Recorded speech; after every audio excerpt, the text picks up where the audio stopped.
As vantagens pouco exploradas pelos expositores, hoje eu aponto uma que está no topo aí das necessidades das empresas, que é o desenvolvimento e o refinamento de mailing.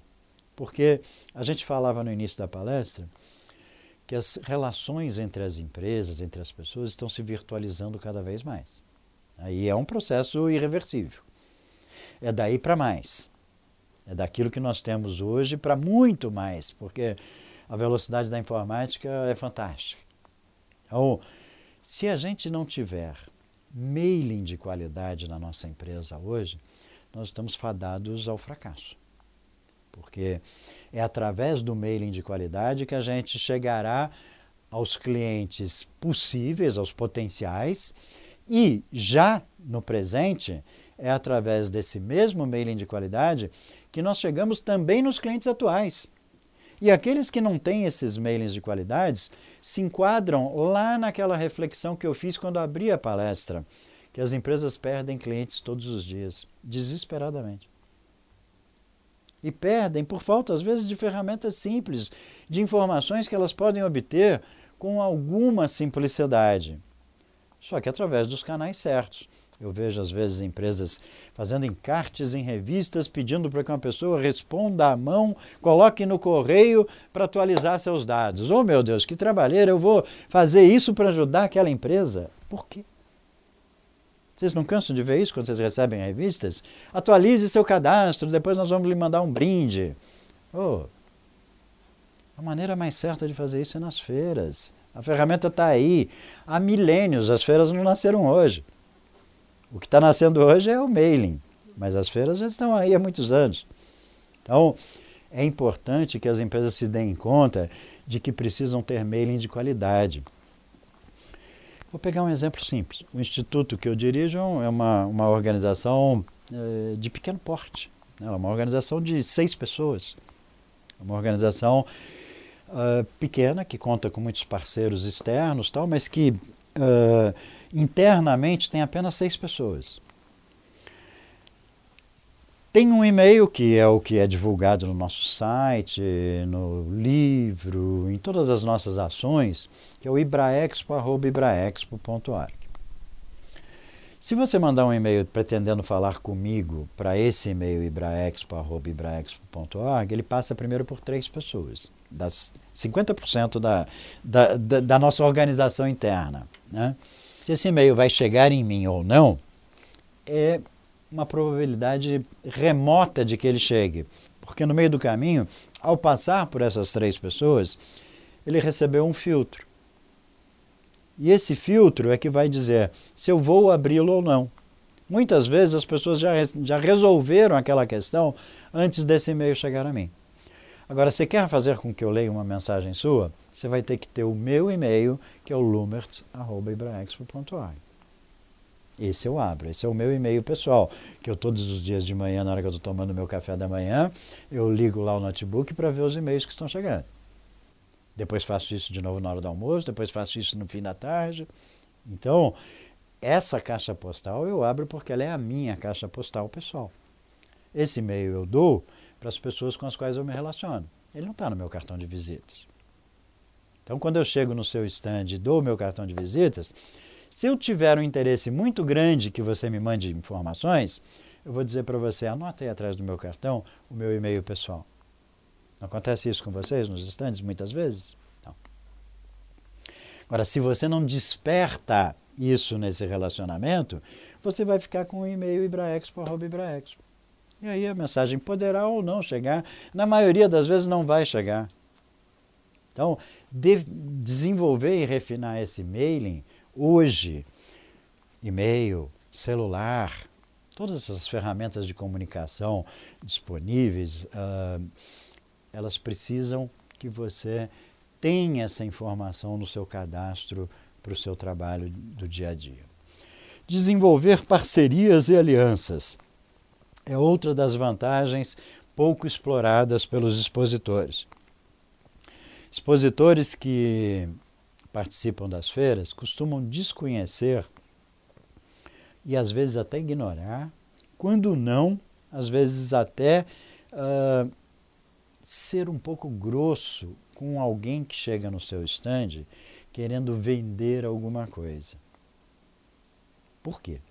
Na maioria dos stands, as empresas colocam a sua equipe de vendas lá para atender os visitantes.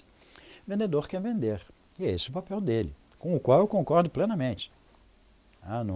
Não tem que se atribuir outras tarefas para o vendedor, porque ele é especialista nisso, em vender. Só que ele não precisa ser grosseiro com um visitante, ele não deve ser grosseiro com um visitante que chegou dizendo assim, olha, eu tenho aqui uma engrenagem que acabou de ser desenvolvida pela nossa empresa e que eu estou vendo que a sua máquina tem uma engrenagem similar, só que a nossa foi desenvolvida com uma tecnologia mais avançada, ela é mais leve, ocupa menos espaço, tem uma vida útil muito maior e custa mais barato. E você simplesmente olha para esse fornecedor e diz assim, procura lá o meu departamento de compras lá na fábrica depois da feira. Isso não é comigo.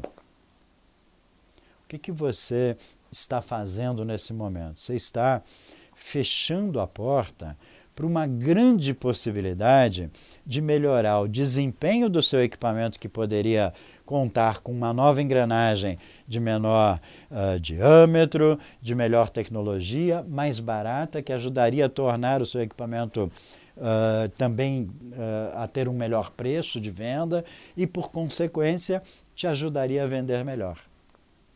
Então, você acabou de fechar uma porta para isso. E se você o atendeu mal, seguramente ele foi no stand vizinho. Quem é o stand vizinho? É o seu concorrente, não é? E o seu concorrente o atendeu bem e já desenvolveu uma parceria com ele. Tá bom, olha, quero exclusividade nessa engrenagem. Você vai continuar com a sua engrenagem velhinha, desenvolvida há 15 ou 20 anos atrás no seu equipamento, e o seu concorrente terá uma nova engrenagem com muito mais tecnologia, mais barata, mais eficiente, e o equipamento dele se tornará mais eficiente que o seu. Tão simples, né? E é assim que a gente tem que enxergar as oportunidades nas feiras. Elas podem ocorrer de vários ângulos, de várias possibilidades. Investidores frequentam feiras. Muitas vezes entram num stand para pedir informações sobre a empresa, porque ele pode estar interessado em investir naquela empresa. Diretores de bancos, gerentes de bancos, à procura de clientes para fazer financiamentos. Muitas coisas acontecem nas feiras. Aliás, hoje não está aqui comigo, mas uma das coordenadoras do Instituto, que tem uma importância capital dentro do sucesso que o Instituto tem como entidade, eu a conheci dentro de uma feira, no meu stand. Ela veio e se apresentou para mim, dizendo que poderia fazer um bom trabalho, se apresentando e dizendo o que fazia. E foi assim que nós nos conhecemos, e é assim que ela está conosco há 3 anos, fazendo um trabalho excelente. Então, todas essas possibilidades convivem numa feira, não podemos desprezá-las, né? Obtenção de mídia espontânea. O que significa isso? Essa é uma vantagem também pouquíssimo explorada pelos expositores. A feira, nos períodos que a precedem, no durante e no pós, ela está sendo alvo de cobertura de imprensa de todos os tipos, falada, escrita. Ela está sendo alvo antes da feira, durante a feira e depois da feira. O expositor que sabe usar isso adequadamente, ele vai para a sala de imprensa, que toda feira hoje em dia tem, né? Ele contrata um assessor de imprensa para criar os releases dele, para criar um press kit, colocar na sala de imprensa. Isso custa muito barato. As pessoas, às vezes, quando a gente fala isso, dizem assim, mas não tenho dinheiro para contratar assessor de imprensa. Olha, eu sou jornalista. Tá certo que eu não vivo disso, ainda bem. Mas tem hoje muitos colegas jornalistas que se especializaram em fazer assessoria de imprensa para expositores, né, e que tem um valor bastante acessível diante do montante de investimento numa feira. É muito acessível. E é um job específico, ou seja, um trabalho específico. Olha, você contrata um assessor de imprensa especificamente para fazer um trabalho sobre a sua participação na feira tal. Então ele vai providenciar releases para antes da feira, para durante e para depois. Ele vai fazer relacionamento com os editores das revistas e dos jornais que atendem o seu segmento. Vai levar um editor, vai levar um jornalista, um repórter de uma revista ao seu stand para você dar uma entrevista, para você falar sobre o seu produto. E olha, acreditem em mim, a força do conteúdo editorial, quando você surge numa matéria de uma revista ou de um jornal ou de uma TV que esteja fazendo um programa no seu segmento, ela é dezenas de vezes mais convincente do que quando você coloca uma propaganda numa revista ou numa televisão. Porque o conteúdo editorial tem muito mais credibilidade. Então, quando a sua empresa é utilizada como fonte numa matéria, isto traz uma repercussão enorme para os seus negócios. Então, não é só o valor do espaço em si, que mesmo assim pode ser considerado também. Né? Vou fazer uma continha breve. Acho que uma aparição, por exemplo, de 15 segundos no SPTV ou num outro jornal qualquer de grande repercussão de televisão, deve custar hoje, em forma de propaganda, algo de mais de 100 mil reais, 150 mil, para você aparecer lá 15 segundos. É o que vale aquela aparição. E de repente você está numa feira e veio a emissora e fez uma cobertura no seu stand, você figurou lá por 15, 20, 30 segundos. Então só aquilo já valeu 200, 300 mil reais se você fosse pagar por aquilo. E você esquece que você investiu 20, 30, ou 40, ou 50 mil reais na feira. E depois que termina a feira, você nem capitalizou, nem olhou para isso como uma das vantagens que a feira lhe trouxe. Você precisaria ter gasto muito mais do que o que você gastou na feira para poder ter essa exposição à mídia. Então, é preciso aprender a usufruir dessa vantagem que a feira lhe proporciona. E que só a feira proporciona.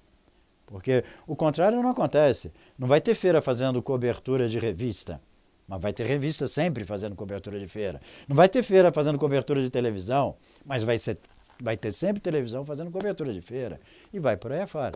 Então, essa vantagem de se preparar para obter a mídia gratuita, a mídia espontânea, é fundamental. Ela pode rentabilizar muito o seu investimento.